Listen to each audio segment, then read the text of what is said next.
திருவண்ணாமலை அருகே ஆழ்துளை கிணற்றில் விழுந்த சிறுவனை மீட்க மதுரை மற்றும் கோவை குழுவினர் தொடர்ந்து முயற்சித்து வருகின்றனர்.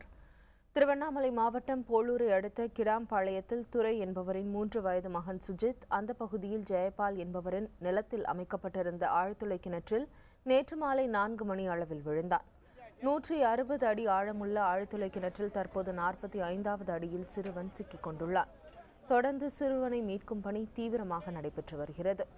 நேற்றிரவு 11 மணிக்கு வந்த மதுரை மற்றும் கோவையை சேர்ந்த மீட்புக் குழுவினர் நவீன கருவிகளுடன் சிறுவனை மீட்க போராடி வருகின்றனர். சிறுவனுக்கு குழாய் மூலம் ஆக்சிஜன் செலுத்தப்பட்டு வருகிறது. ஆழ்துளை கிணற்று அருகே 6 பொக்லைன் இயந்திரங்கள் மூலம் பள்ளம் தோண்டும் பணியும் நடைபெற்று வருகிறது.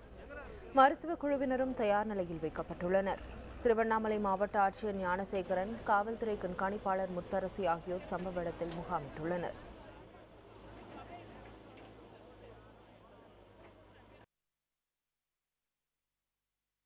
திருவண்ணாமலை அருகே ஆழ்துளை கிணற்றில் விழுந்த சிறுவனை மீட்க ஏறக்குறைய 12 மணி நேரங்களாக தீவிர நடவடிக்கை எடுக்கப்பட்டு வருகிறது. குழந்தையை மீட்கும் நடவடிக்கை குறித்து நமது செய்தியாளர் கோவிந்தராஜுலு தொலைபேசி வழியாக தரும் தகவல்களை கேட்கலாம். ஆழ்துளை கிணற்றுக்குள் விழுந்த குழந்தையை மீட்க மதுரை மற்றும் கோவை குழுவினர் எடுத்து வரும் முயற்சிகளை பத்தி சொல்லுங்க கோவிந்தராஜுலு. திவ்யா, இரவு 11 மணிக்கு ஒரு கோவையில இருந்தோம், 12 மணிக்கு மதுரையில இருந்தோம். சிறப்பு மீட்பு பணி குழுவினர் வந்தாங்க.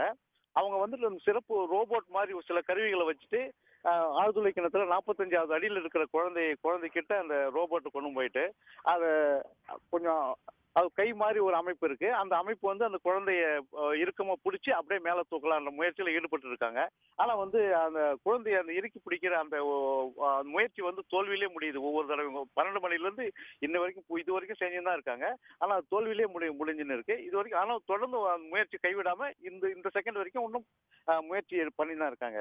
திவ்யா, இது குறித்த அடுத்த கட்ட விவரங்களுக்கு மீண்டும் உங்களை தொடர்பு கொள்றோம் கோவிந்தராஜ்.